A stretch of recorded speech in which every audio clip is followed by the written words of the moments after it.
సుమన్ టీవీలో మీ personal and business promotions కోసం కింది నెంబర్కి కాంటాక్ట్ చేయండి.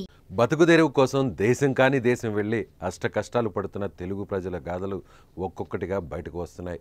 రీసెంట్గా కడప జిల్లాకు చెందిన ఓ మహిళ కువైట్లో చిక్కుకుపోయి కన్నీరు మున్నీరుగా విలపిస్తోంది. ఆమె సెల్ఫీ వీడియో చూస్తే ఎవరికైనా మనసు ద్రవిస్తుంది. ముగ్గురు ఆడపిల్లల కోసం కుటుంబాన్ని వదిలేసి కువైట్కి వచ్చి చాకరీ చేసి సంపాదించడానికి వస్తే ఇక్కడ ఊహించని షాక్ ఎదురైందని చెబుతోంది. అన్నమయ్య జిల్లా సంబేపల్లి మండలం నారాయణ రెడ్డి గారి పల్లెకు చెందిన కవిత కువైట్లో ఏజెంట్లు మోసం చేయడంతో తన కష్టం త్యాగం అంతా వృధా అయిందని బాధపడుతోంది.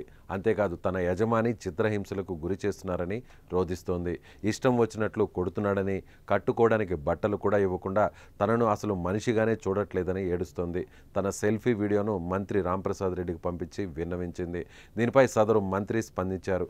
కవితను కువైట్ నుంచి ఇండియాకు రప్పించేందుకు సంబంధిత అధికారులకు లేఖ కూడా రాశారు. కవిత ఇండియా వచ్చే వరకు ఫాలోఅప్ చేస్తానని హామీ ఇచ్చారు.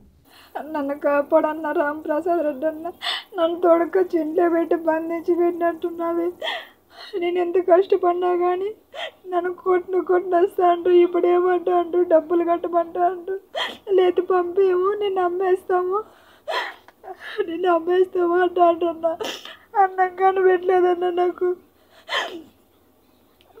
నిన్ను బయట వేసి పెట్టేసినారు. నన్ను నాకు అన్నం పెట్టలే, ఏం పెట్టలే. నా బట్టలు కానీ ఇలా రూమ్లో పెట్టుకొని ఉంటారు వాళ్ళు. నన్ను కాపాడన్న వాళ్ళు ఏమంటానండి, ఈసా తీసినాడు నువ్వు పారిపో, నువ్వు ఇక్కడ నుండి నువ్వు పారిపో అని అంటున్నాడు. అన్న నేను పారిపోవాలంట. నేను పారిపోతే నన్ను ఎవరన్నా కాపాడేది.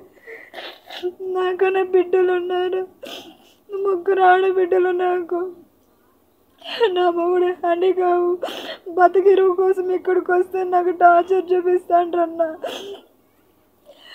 ఇంతవరకు అన్నంలో నీళ్ళు లేదన్న. నాకు నిండి ఎత్తుకొచ్చి బయట వేసినారు. నన్ను ఈసారి తీసినాడు. ఫోన్ చేసి నీకు ఏమైతే చేసుకో అంటున్నాడు. వాడి ఇంటికాడ ఉంటే నేను ఫోన్ చేస్తే బ్లాక్ లిస్ట్లో పెడతా అంటున్నాను. అమ్మారు నన్ను కాపాడన్నా.